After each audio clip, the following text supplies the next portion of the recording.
Police ഉന്നതരുടെ വഴിവിട്ട പല കഥകളും ഈ ദിവസങ്ങളിൽ പുറത്തു വരുന്നുണ്ട്. സ്വർണ്ണക്കടത്തിലെ ബന്ധം, കൈക്കൂലി, കസ്റ്റഡി മരണം, ബലാത്സംഗം തുടങ്ങി കാക്കയ്ക്ക് മേൽ കറ പുരളുന്ന ആരോപണങ്ങളാണ് കേട്ടത്. എന്നാൽ എല്ലാ പരാതികളും സത്യമാണോ?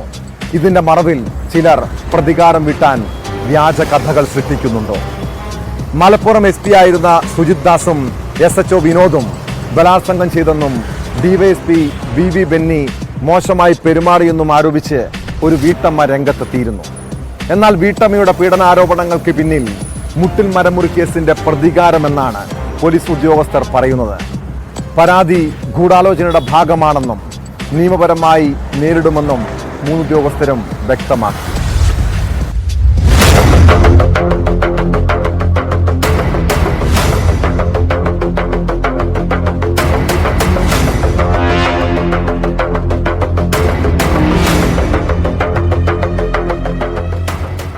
മലപ്പുറം SP ആയിരുന്ന സുജിത് ദാസും പൊന്നാനി SHO ആയിരുന്ന വിനോദും ബലാത്സംഗം ചെയ്തെന്നും DYSP VV ബെന്നി മോശമായി പെരുമാറിയെന്നുമാണ് പൊന്നാനി സ്വദേശിനിയുടെ ആരോപണം.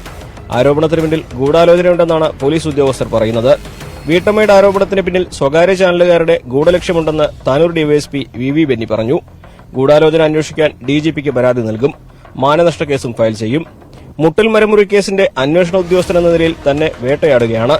ചാനൽ ഉടമകളാണ് ഇതിന് പിന്നിലെന്നും പ്രതികൾ കള്ളപ്രചാരണം നടത്തുന്നുവെന്നും VV ബെന്നി പറഞ്ഞു. വ്യക്തിപരമായി അധിക്ഷേപിക്കുന്ന അല്ലെങ്കിൽ വ്യക്തിപരമായി പുറകെ നടക്കുന്ന രീതിയിലുള്ള പ്രതികരണങ്ങൾ മുമ്പും ഉണ്ടായിട്ടുണ്ട്. നേരത്തെ ഉണ്ടായിരുന്ന താനൂരെ ഒരു കേസുമായി ബന്ധപ്പെട്ട അതിലും എന്നെ ഇതിലേക്ക് വലിച്ചിഴക്കാൻ വേണ്ടി പല രീതിയിലുള്ള കാര്യങ്ങളും അതിനകത്ത് ചെയ്തിട്ടുണ്ട്. അത് തീർച്ചയായിട്ടും ഒരു ഗൂഢാലോചന, അന്ന് മുതലേ ഗൂഢാലോചന സംശയിക്കുന്ന കാര്യങ്ങളാണ്.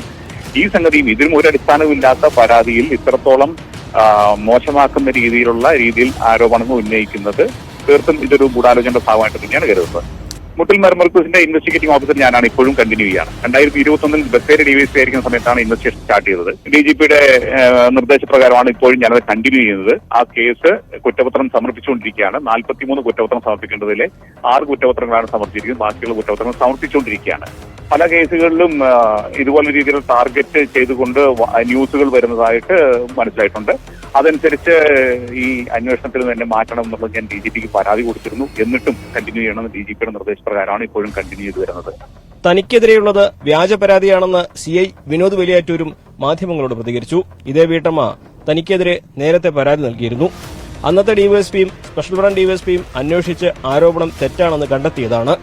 താനൂർ കസ്റ്റഡി മരണക്കേസിൽ നടപടി നേരിട്ട SIയുടെ വീട്ടിലെ ജോലിക്കാരിയാണ് ഈ സ്ത്രീ.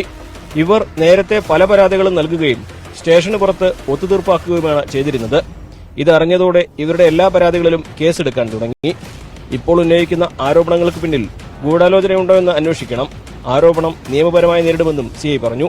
2022 ഞാൻ അങ്ങനെ CI ഇരിക്കുമ്പോൾ ഒരു മധ്യവയസ്ക സ്ത്രീ ഡെന്റൽ ഹോസ്പിറ്റലിൽ നിന്ന്, അതോ ജ്വല്ലറി എന്നാണോ അറിയില്ല, അത് തിരിച്ചു വരുമ്പോൾ പൊന്നാനി ടൗണിൽ വെച്ച് ഒരു ഓട്ടോറിക്ഷയിൽ കയറി. അപ്പോൾ ഓട്ടോറിക്ഷക്കാരൻ എന്നോട് മോശമായി പെരുമാറി. അപ്പോൾ ഈ പരാതി സ്വാഭാവികമായി സ്റ്റേഷനിൽ വന്ന ഉടനെ ആദ്യം PROയുടെ അടുത്താണ് ചെല്ലുക. അന്ന് അവിടെ SI കൃഷ്ണലാലായിരുന്നു. അങ്ങനെ കുറച്ച് കഴിഞ്ഞിട്ട് ഈ പരാതിയുമായിട്ട് എൻ്റെ അടുത്ത് PRO വന്നു. സാർ ഇങ്ങനെ പരാതി ലഭിച്ചിട്ടുണ്ട് എന്ന് പറഞ്ഞു. നമ്മൾ എങ്കിൽ പെട്ടെന്ന് ആ ഓട്ടോറിക്ഷക്കാരും പ്രതിയൊക്കെ നോക്കണമെന്ന് പോലീസുകാരെ വിട്ടു. അങ്ങനെ ചില പോലീസുകാരോട് പറഞ്ഞു, സാറൊന്ന് ശ്രദ്ധിച്ചിട്ട് കേസെടുത്താൽ മതി. കാരണം എന്താണെന്ന് വെച്ചാൽ ഈ സ്ത്രീ ഇങ്ങനെ പലർക്കുമെതിരെ വ്യാജ പരാതികൾ കൊടുത്തിട്ട് പിന്നീട് പുറത്തു വെച്ച് കോംപ്രമൈസ് ചെയ്തിട്ട് പണം തട്ടുന്ന സ്ത്രീയാണ്. കെട്ടിച്ചമച്ച ആരോപണമാണിതെന്ന് മുൻ SP സുജിത് ദാസും പ്രതികരിച്ചു. തനിക്കെതിരെ ഗൂഢാലോചന നടക്കുന്നുവെന്ന് സുജിത് ദാസ് പറയുന്നു. ഇതിനെ നിയമപരമായി നേരിടും. മുഖ്യമന്ത്രിക്കും DGPക്കും പരാതി നൽകുമെന്നും സുജിത് ദാസ് ന്യൂസ് 18നോട് പറഞ്ഞു. എന്താണ് ഇതിന്റെ ബാക്ക്ഗ്രൗണ്ട് എന്നറിയാണ്ട് ഞാൻ എന്റെ ഓഫീസിൽ വെരിഫൈ ചെയ്തിരുന്നു. അപ്പൊ അതിൽ നിന്ന് എനിക്ക് മനസ്സിലാകുന്നത് ഇത് 2022 പൊന്നാനി പോലീസ് സ്റ്റേഷൻ പരിധിയിൽ നിന്നും വന്ന ഒരു പരാതിക്കാരിയാണ്.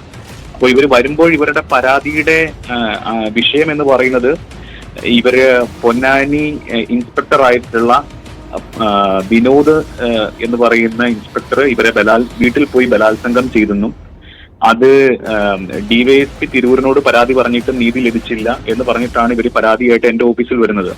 ആ ഓഫീസിൽ വന്നതിന്റെ കാര്യം നിങ്ങൾക്ക് മലപ്പുറം DPO ഇല്ലേ, അവിടെ റിസപ്ഷനിസ്റ്റ് ആയിട്ടുള്ള വ്യക്തിയുടെ കയ്യിലുള്ള രജിസ്റ്റർ നോക്കിയാൽ പരിശോധിച്ചാൽ മനസ്സിലാകും. അപ്പൊ ഇവര് വന്നിരിക്കുന്ന പരാതിയില് പരാതിക്കാരിയും പരാതിക്കാരിയുടെ കുട്ടിയും അതുപോലെ തന്നെ അവരുടെ സഹോദരൻ എന്ന് പറയപ്പെടുന്ന ഒരു വ്യക്തിയും കൂടെ എന്റെ ഓഫീസിൽ വന്നതായിട്ടാണ് എന്റെ ധാരണ.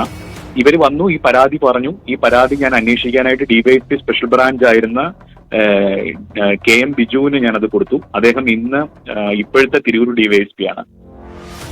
ഇതിനെക്കുറിച്ച് വിശദമായിട്ടുള്ള അന്വേഷണം നടത്തിയിട്ട് ഈ പരാതി തെറ്റായ പരാതിയാണ്, കളവായ പരാതിയാണെന്നുള്ള റിപ്പോർട്ട് എനിക്ക് തോന്നുന്നു 2022 അവസാനത്തോടു കൂടി ബിജു റിപ്പോർട്ട് തന്നിട്ടുള്ളതാണ്. മുട്ടിൽ മരമുറി കേസ് പ്രതികൾ ഉടമകളായ TV ചാനലാണ് പൊന്നാനി സ്വദേശിനിയുടെ ആരോപണം പുറത്തുവിട്ടത്.